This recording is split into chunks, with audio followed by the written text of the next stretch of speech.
Y consultor independiente. Durante 30 años ha sido responsable de marketing y comunicación en empresas como Coca-Cola, Cepsa, Movistar o Telefónica. Responsable de la creación y desarrollo de multitud de marcas, es especialista en la gestión y organización de equipos de marketing, actualmente profesor y consultor de marketing. Ha sido presidente de la Asociación Española de Anunciantes, donde fundó los premios de la eficacia, presidente de la Asociación de Autocontrol de la Publicidad de España y presidente de la Academia de la Publicidad. Profesor asociado del IE Business School, dirige el programa de la Dirección de Marketing. Un aplauso para recibirlo.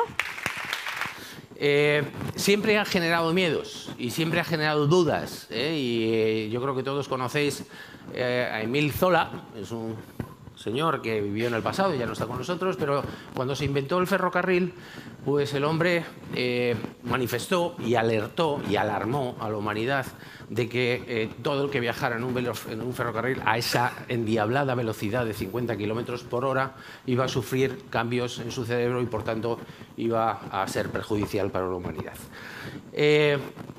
Sí, por favor, hazme una ilustración de Émile Zola en un tren, en una fotografía, tamaño, proporción 16:9 y tono sepia, horizontal.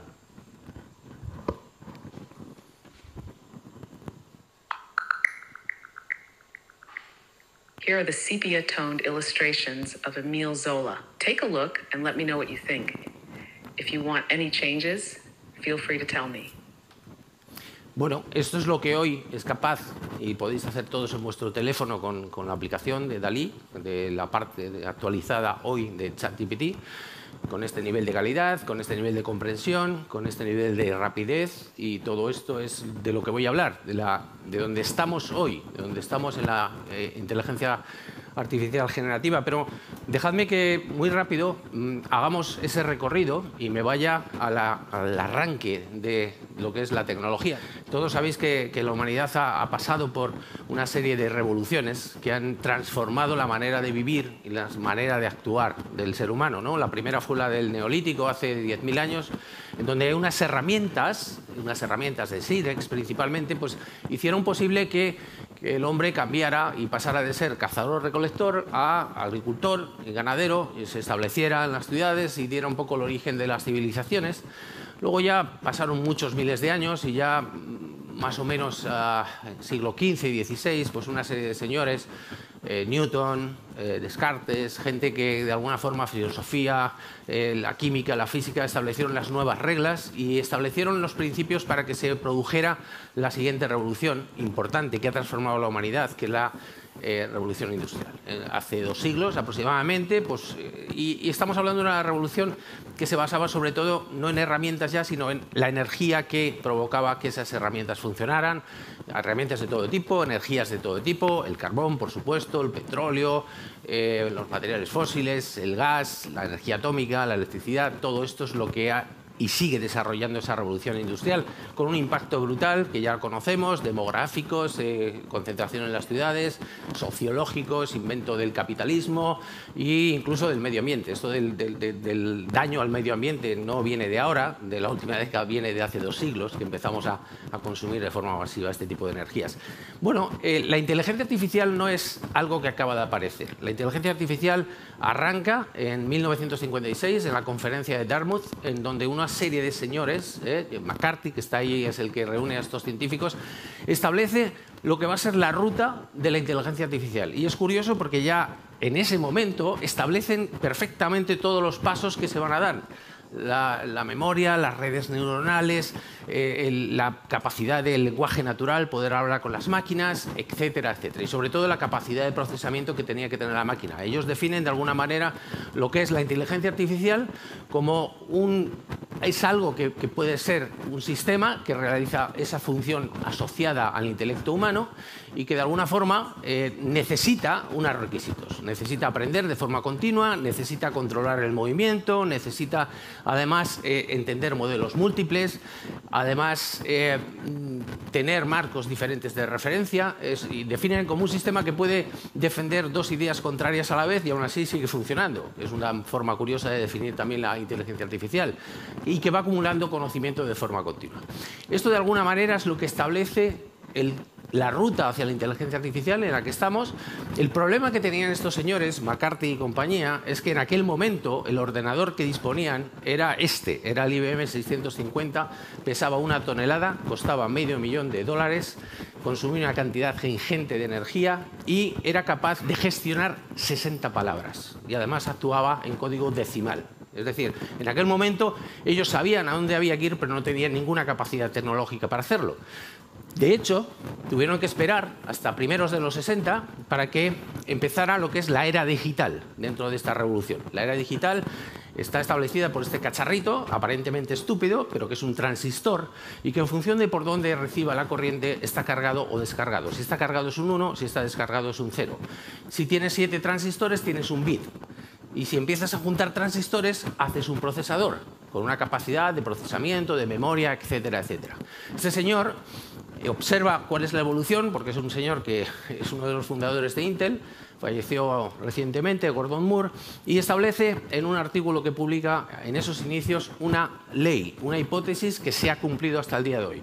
La ley de Moore lo que decía es que el ser humano iba a ser capaz de multiplicar por 2 el número de transistores que metía en un procesador cada 2 años. Eso ponía en marcha una ecuación exponencial. Y esa ecuación exponencial, obviamente, durante muchos años ha ido cambiando, elevando el exponente y aumentando la cifra. Al principio poco, pero al final, fijaros a dónde nos empezamos a acercar. Curiosamente, este es el dato que Gordon Moore calcula en aquel momento que va a tener un procesador hoy. Es decir, 17.000 millones de transistores. Curiosamente, el A17 tiene 17.000 millones de transistores. Ese es el procesador que llevan los que tengáis el iPhone, el A15. Y NVIDIA está ya anunciando 70.000 millones de transistores para su GPU, que también está lanzando. ¿Qué quiere decir? La ley de Moore se sigue cumpliendo y eso lo que ha hecho es darnos la capacidad de tener unas capacidades de todo tipo, sobre todo de procesamiento, es decir, este iPhone A15 tiene 38.000 millones de operaciones por segundo, un simple teléfono. Tenemos capacidad de almacenamiento, ya todos conocéis el sistema de cloud, en donde podemos almacenar datos ya ilimitados. Tenemos una capacidad de conectividad y una velocidad que se aproxima al tiempo real entre las máquinas, entre los dispositivos. Y todo esto lo que está haciendo es que precisamente empecemos a trabajar, digamos, y a evolucionar los sistemas de inteligencia artificial.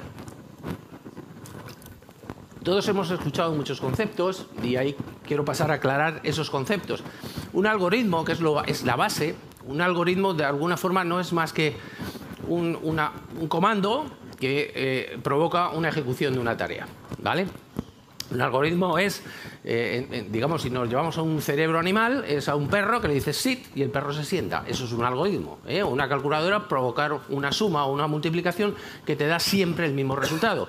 O decirle a un niño no y el niño quita la mano. Eso lo puede hacer un niño con 1 año. Aproximadamente. Eso es un algoritmo.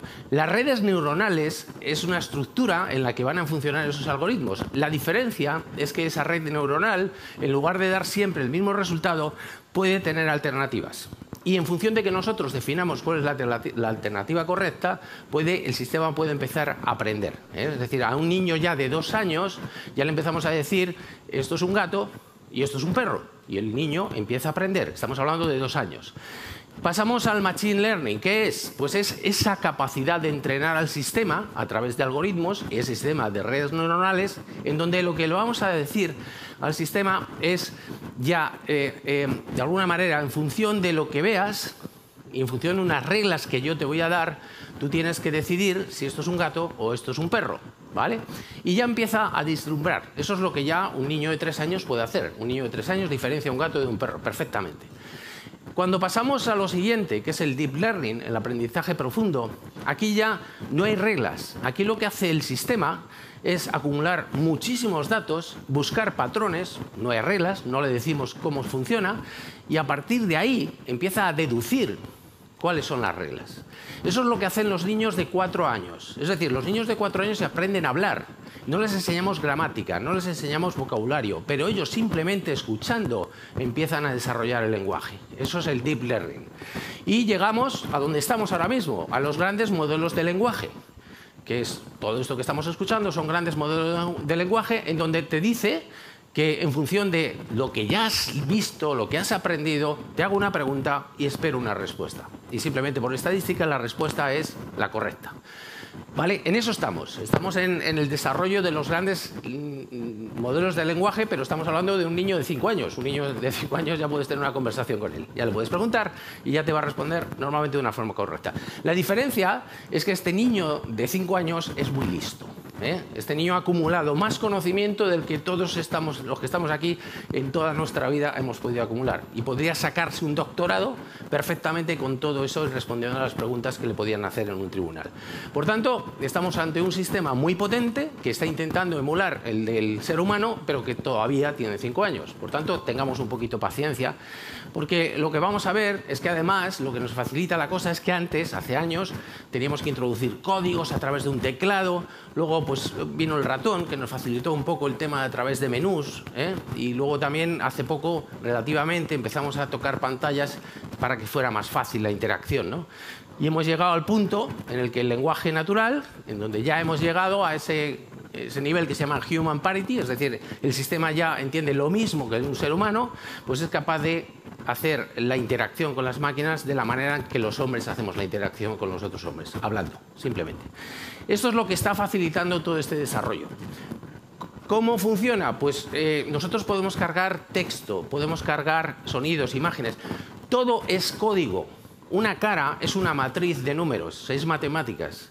Un sonido son números, un texto son números, todo se traduce a código. ¿Qué quiere decir? Que el sistema lo traduce todo a código y a partir de ahí genera lo que nosotros queramos que se genere. Es decir, el sistema lo que va a hacer es cargar muchísimos datos, muchísima información, y esa información lo que va a hacer es, debidamente entrenada, a través primero de máquinas, de hombres, de personas que van a decir, oye, esto es correcto, pero luego de redes neuronales que son las que entrenan a las redes y las que detectan si la información es correcta o no es correcta. Es decir, ese entrenamiento previo lo que va a hacer es generar un modelo de lenguaje en donde nosotros, en función de lo que le pidamos, y para eso están los prompts, para eso está la forma de pedirlo. El prompt es una orden en la que le dices, le pones en contexto, le dices qué es lo que quieres, le dices exactamente cómo quieres que te trate, quién o qué papel quieres que juegue.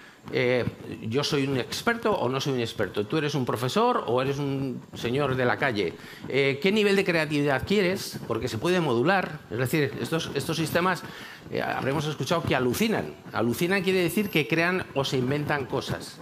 ¿Eso qué quiere decir? Que obviamente, como están trabajando con estadísticas, si la expectativa que tenemos no se va a cumplir, te genera una expectativa nueva que puede ser inventada. Le podemos regular, darle 0 o 1, que se llama temperatura. Es decir, quiero temperatura 0, no te inventes nada. Temperatura 1, invéntate lo que sea necesario para darme respuesta. Con lo cual, ojo que estamos hablando de que hay un componente de creatividad en esa alucinación. Y en función de lo que le estamos pidiendo y de ese prompt, pues nos va a generar lo que le pidamos. Nos va a generar imágenes, nos va a generar texto, datos, sonidos, lo que sea. Todo esto más o menos es cómo funciona. Y la gran diferencia es el gran volumen de información que ha recibido. Creo que todos conocéis a Dalí. Wall-E es un personaje de Pixar en donde este personaje vive en el planeta Tierra, lo hemos dejado hecho unos zorros, nos hemos ido a otro sitio, a otro planeta, y este se había creado con la intención y el objetivo de limpiar. Y entonces, para limpiar tiene que identificar cosas, tiene que aprender cosas, tiene que memorizar cosas y tenía ya una capacidad ilimitada de memoria. Imaginaros que este robot nosotros somos capaces de llevarle pues, por esta biblioteca maravillosa que es la del Congreso de los Estados Unidos, la más grande del mundo, pero por todas las bibliotecas y por todas las hemerotecas y que se lee absolutamente todo. y que en esa lectura va a ir acumulando y además va a ir viendo, porque le vamos a enseñar todos los museos del mundo que están digitalizados y le vamos a enseñar todos los programas de televisión del mundo y todas las películas que se han hecho hasta la fecha, y le vamos a pagar la suscripción a diferentes plataformas para que se vea todos los documentales y todas las series que existan, y además tiene suscripción también a Spotify para que se escuche todos los podcasts, que los traduzca, que lo lleve a texto, etcétera, etcétera. Es decir, todas las imágenes creadas, todos los bancos de imagen, todo lo que hay en las redes sociales que estamos poniendo. Bueno, pues ese es Wall-E. Es un tipo que sabe mucho, porque ha acumulado, es la mayor concentración de conocimiento del ser humano en toda su historia, obviamente en una misma máquina.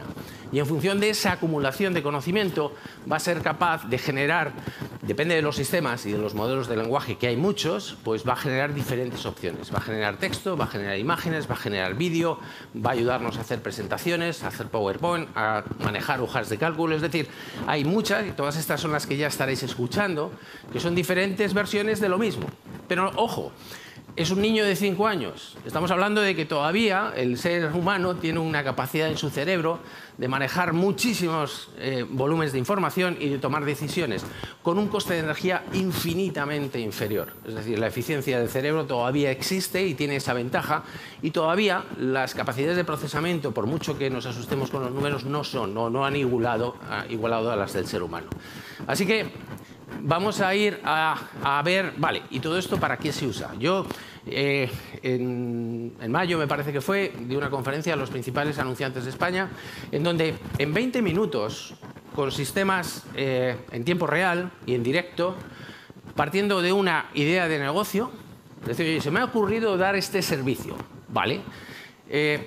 Empiezo a preguntarle a diferentes sistemas, principalmente ChatGPT, analízame el mercado, dime más o menos qué forma le tengo que dar a este producto, genérame un logo, genérame un nombre, dame a qué públicos le puede interesar y dime dónde está ese público, hazme la segmentación, dime cuáles son las prioridades racionales de esas personas para que yo haga mis folletos y diseñe el producto de manera que sea perfectamente asumible.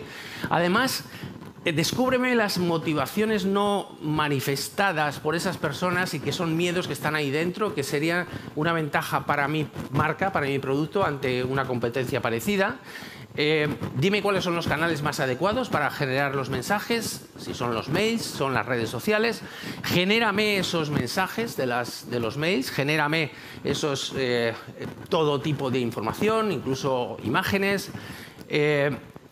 Hazme guiones incluso para un vídeo, para que pueda hacer un vídeo y explicándolo. Dame ideas para desarrollar el negocio y incluso genérame un brief creativo para hacer una película, ¿vale? 20 minutos, partiendo de cero, sin tener conocimientos de marketing, sin tener conocimientos de negocio, simplemente sabiendo hacer las preguntas correctas. Ojo, que hacer las preguntas hoy es importante porque te puedes encontrar con respuestas equivocadas, ¿vale? Pero afinando bien en las preguntas, eres capaz de poner en marcha todo eso. Todo esto estamos hablando de que está en manos de cualquier persona, cualquier pequeña empresa, cualquier autónomo. Cuando ya entramos, y aquí hace un mes y pico estuve también en una conferencia aquí en Valencia para las productoras de cine, explicándoles cuáles eran las aplicaciones que ya se estaban aplicando de la IA generativa al mundo del cine, al mundo de la imagen. Y bueno, esto es Midjourney. Midjourney es la más potente de todas, y es que simplemente con ese prompt, esa instrucción que tú vas tecleando en la que le das detalles exactamente de lo que quieres, detalles no solo de que quiere una persona o lo que sea, sino cinematográficos, el ISO, la iluminación, el tipo de enfoque, cualquier cosa, automáticamente te va a generar una imagen de una precisión brutal, ¿eh? Claro, cuando te genera esta imagen con esta calidad, dices, ¿qué es un vídeo? Un vídeo son 24 imágenes por segundo, 24 fotogramas. La rapidez de esto para generar esos fotogramas es también enorme. ¿Qué quiere decir? Que igual que tenemos imágenes, podemos generar este tipo de vídeos. La calidad quizás hoy todavía nos cuesta que lo afine. Ojo, esto ha mejorado en 3 meses una barbaridad. O sea, lo que yo puse hace 3 meses no tiene nada que ver con esto. Y eso también es de Midjourney. ¿Qué quiere decir? Que vamos a ir a esa velocidad de ajuste y de aprendizaje de los sistemas y de aplicación de sistemas para generar imágenes prácticamente reales. Estas imágenes ya solo pueden ser detectadas como falsas por un sistema de inteligencia artificial que las rastree. En eso estamos. Podemos generar, precisamente para el mundo del marketing, de los contenidos, pues imágenes imposibles. Nubes con forma de león paseando por el desierto, o podemos generar fuentes eternas de agua, o podemos generar todo tipo de texturas en personas reales o en filmaciones reales. Podemos también componer sobre grabaciones que ya tenemos, pues escenarios diferentes, y si lo que no quiero es un campo de fútbol, pues perfectamente, una vez que ya está hecha la grabación, el sistema te va a hacer de manera absolutamente real qué es lo que quiero. Quiero un lago, quiero un fondo de montañas nevadas, quiero además que aquí me pongas unas hojas de otoño, y como había hojas, pues vamos a poner un arbolito por aquí para que se vea perfectamente de dónde han caído. Y a partir de aquí tenemos una imagen que va a seguir con todo este background, con todo este contexto, de una manera diferente. Es decir, esta es la manera en la que hoy se puede hacer vídeo, se puede hacer cine y se puede hacer anuncios, anuncios de TikTok. Es decir, vale, todas estas... Esta es la señora de los pendientes, que es famosísima porque lo utilizamos para todo. Pues también se puede utilizar para hacer un anuncio de Nike diciendo: oye, mira, estoy en un gimnasio, relléname las imágenes en forma de gimnasio y ponme un texto, y a partir de ahí en 35 segundos tienes un post para TikTok. Puedes inventarte anuncios en donde ni el producto ni la señorita que lo presenta son reales. Puedes diseñar productos quizás imposibles, pero que pueden ser prototipos. Puedes diseñar escenarios, puntos de venta, fábricas, cualquier cosa. Incluso puedes hacer, para los que hacíamos publicidad, pues a partir de un guión, generar un storyboard, y ese storyboard empezar a medir tiempos, ángulos. Es decir, la manera en la que se facilita el trabajo a las personas que hacen publicidad es brutal, porque estamos hablando de sistemas que ya están funcionando. Puedes generar música, es decir, en base a un prompt que en lugar de ser de imagen es de instrucciones acerca de qué tipo de instrumentos quieres, qué tipo de ritmo quieres, qué tipo de cadencia quieres, te va a generar un sonido. Incluso le puedes dar un contexto para que te genere un sonido para ese contexto. O puedes cambiar la voz de un personaje y poner la voz de las personas que tú quieras. Este es Leonardo DiCaprio hablando en las Naciones Unidas, pero a través de esta grabación vemos cómo se le va cambiando la voz a Leonardo, que al principio es la suya. One of the 400,000 people who marched in the streets of New York on Sunday. Comentarista deportivo, Steve Jobs. Who want to solve our climate crisis. As an actor, I pretend for a living. I play fictitious characters, often solving fictitious problems. I believe that mankind has looked at climate change in that same way, as if it were a fiction. As if pretending that climate change wasn't real would somehow make it go away. But I think we all know better than that now. Igual que cambiamos la voz, podemos cambiar la cara. Igual que metemos, ahora mismo hay un sistema que estamos probando que es crearse un avatar de uno mismo. En ese sistema, por ejemplo, ya tienes el avatar de Barack Obama. Barack Obama tiene allí toda la información, todos los discursos, todos los libros, todos los artículos que ha escrito, todo lo que ha hecho, y tú hablas obviamente en español perfectamente con Barack Obama y te da tus impresiones sobre temas que quieres sacar. Pero también podéis hacer uno vuestro para que habléis, o bien vosotros, el que se quiere mucho, hablar con uno mismo, pero si tiene una consultoría, pues decir, oye, pues habla con este, que soy yo, y aquí está todo mi conocimiento, ¿no? Es decir, se pueden generar también nuevos modelos de negocio. Se puede utilizar, y esto ya es lo que va a salir el Copilot de Microsoft, en donde tú puedes llevar, digamos, input, el que sea, puedes llevarlo a un Word, es decir, a un folleto en donde está descrito un producto nuevo. Ese Word lo puedes incluso rellenar con Excel, con hojas de cálculo, en función de números, datos, o puedes hacer una presentación de PowerPoint si lo que quieres es ese mismo Word transformarlo en PowerPoint.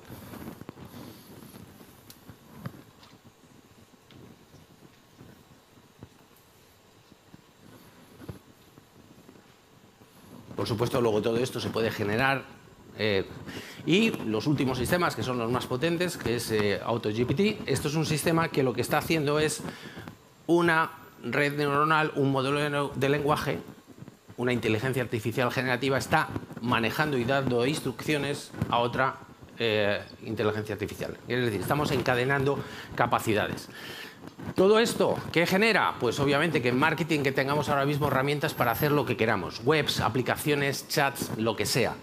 Todo esto lo que va a tener es un impacto brutal. Obviamente en los negocios, en las empresas, porque yo creo que todas las empresas tienen ahora mismo que hacer una revisión. De decir, bueno, una vez que yo conozco esto, ¿qué va a aportarme en términos de eficiencia operativa? ¿Me va a hacer algún tipo de mejora en los análisis de información? ¿Me va a gestionar mejor los documentos? ¿Me va a aligerar los procesos administrativos? ¿La parte logística, la parte de suministro, la parte de la eficiencia de estos empleados con estas herramientas? Luego tenemos que revisar también cómo va a ser la experiencia del cliente, cómo podemos mejorar esa experiencia del cliente de nuestro negocio a través de saber si podemos hacer un marketing más preciso, si podemos hacer una mejor adaptación de nuestros productos a las necesidades reales de los clientes, personalizar a cada uno de ellos la oferta que estamos haciendo, automatizar procesos de marketing y desarrollar contenidos diferentes para diferentes plataformas y diferentes personas, o incluso a través de chatbots hacer una mejora en la atención al cliente. Y tenemos que revisar también cuál puede ser la implicación en términos de cambio sobre el modelo de negocio, porque los modelos de negocio van a transformarse y otros van a aparecer. Es decir, podemos innovar en productos o servicios, podemos hacer prototipado de artículos, de productos de forma muy rápida, muy ágil y muy barata, podemos gestionar la intermediación con los canales de una forma muy eficiente o podemos desarrollar cualquier tipo de nuevo producto. Todo esto que hablamos en el mundo de la empresa obviamente tiene aplicación al mundo de la salud. Hoy en día ya se están haciendo los diagnósticos de las radiografías. En lugar de que un médico, un radiólogo te interprete qué es lo que tienes, una máquina que ha visto miles de millones de radiografías te dice con mayor exactitud y precisión cuál es tu diagnóstico y cuál es tu posible cura. El tema de las finanzas no os digo nada, ya estaba automatizado, pero ahí sigue la educación, el acceso a la educación y a la formación de las personas. La justicia, obviamente, lo va a necesitar. Tiene utilidad en términos de agilidad, pero tiene utilidad en términos de identificar el fraude. Claro, a partir de ahora, ¿quién se va a creer un vídeo, una foto, un audio o un documento cuando puede estar creado por inteligencia artificial? Puedes tener temas que tienen que ver con la seguridad nacional, seguridad personal, incluso podría tener utilidad para la política si los políticos quisieran, pero obviamente no lo van a hacer. La parte de sistemas de consulta que hoy se podría hacer a diario y en tiempo real no se va a poner en marcha, seguiremos votando cada 4 años, la participación ciudadana no se va a implicar y lo que sí se va a hacer es nuevos modelos de negocio a base de manipulación, deepfakes y mandar información de todo tipo. Pero todo tendría utilidad. Es decir, todos tenemos superpoderes, porque además la ventaja de esto es que es accesible para todo el mundo, nos está dando nuevas capacidades. Esa capacidad de alucinar nos da creatividad también si la sabemos manejar. Y sobre todo, la adopción va a ser universal, ya está siendo universal. Porque cumple, y este es otro patrón que yo he observado durante muchos años, cuando dicen, no, mira, ha salido esto, va a funcionar. Y yo siempre pregunto 3 cosas. ¿Es fácil de usar? ¿Es útil? Y es barato. Si no cumple alguna de las 3, no va a ser adoptado. El metaverso, las gafas imposibles, etcétera, etcétera, posiblemente no responda. ¿Qué quiere decir? Que si esto ocurre, va a ser para todos. Si es para todos, lo que hace es subir el nivel. Si sube el nivel, el que se queda abajo está perdido. Es decir, el problema no es aprender esto, el problema es no querer aprender esto, porque si sube para todos, el que está subiendo simplemente se ha quedado igual. Y luego, por supuesto, siempre estará el genio y la persona que le saque mucho más partido a todo esto. Entonces, al final, ¿de qué dependerá? Ya no tanto de la tecnología. La clave va a ser, de nuevo, la creatividad. La clave va a ser la combinación de cosas que ya conocemos, pero las tenemos que conocer, porque si no, no podemos hacer combinaciones. Y, por tanto, esas cosas que ya vemos que existe, simplemente decir cómo esto puede afectar a mi negocio, cómo puede hacer mejor algo o resolver un problema que yo no he resuelto. Los grandes creativos, el gran creativo, el más importante de la humanidad, que era Da Vinci, claro, obviamente este conocía 23 ciencias y manejaba mucha información. pero los materiales que tenía eran los mismos que sus colegas, palos, telas, cuerdas, y la diferencia es que él lo combinaba con las alas de los pájaros. Y ahí hacía, o por lo menos pensaba o imaginaba, aviones y naves. Es decir, ¿tenemos riesgos? Sí, muchos riesgos, y esos riesgos ya están hoy. Es decir, estamos hablando de los sesgos humanos. El que entrena a la máquina es un humano, la información que maneja es humana, y por tanto los sesgos son humanos. Y ahora mismo sistemas de IA que no están corregidos, si pides un candidato para un puesto, en un 75% te va a proponer un hombre, porque es lo que ha observado. Hay que corregir esos sesgos. Tenemos cuestiones de derechos de imagen. Ayer ha terminado, o antes de ayer, la huelga de los actores porque han visto cómo esos derechos de repente se esfumaban y podían utilizar sus imágenes sin pedir consentimiento.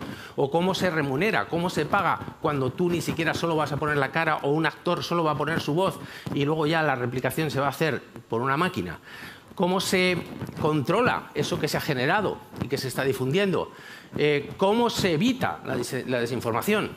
Ahora mismo las redes sociales ya están tomando medidas obligadas, obviamente, por la regulación para que no se utilice en política, porque hemos visto las consecuencias. Cómo se detectan las falsedades, los deepfakes. Cómo se gestiona todo esto. Bueno, mucha gente habla también a la ciberdelincuencia y se habla de los puestos de trabajo, por supuesto. Pero tengamos en cuenta una cosa, porque la humanidad se adapta bastante bien, mucho mejor de lo que pensamos. Hace 40 años, el 40% de la población de alguna forma estaba dependiendo de la agricultura. Hoy en España solo es el 3%. Nos hemos adaptado sin grandes catástrofes. Es decir, lo que sí hay que poner es regulación. Y ese es el problema. Hemos puesto primero el carro y ahora vienen los caballos. Hemos sacado al genio de la lámpara y ahora no sabemos cómo meterle, porque ya no hay forma de meterlo. Y ahora estamos preocupados por la regulación. Están hablando de la ética. Yo no creo en la ética para esto. La ética no tiene nada que ver. La ética es el conjunto de normas morales por las que se rige una sociedad. El problema de la ética es que si se incumple no tiene penalización. La ley sí.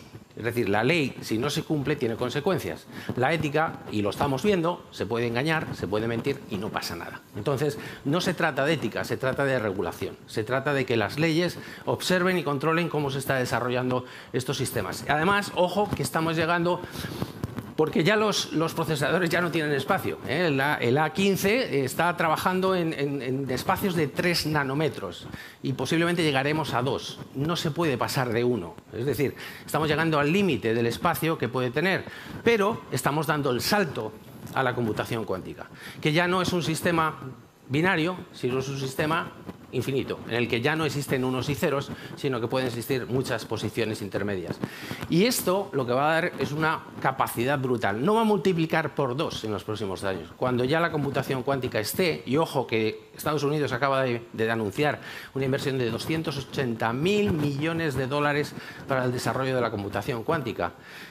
China y Rusia están en la misma vía.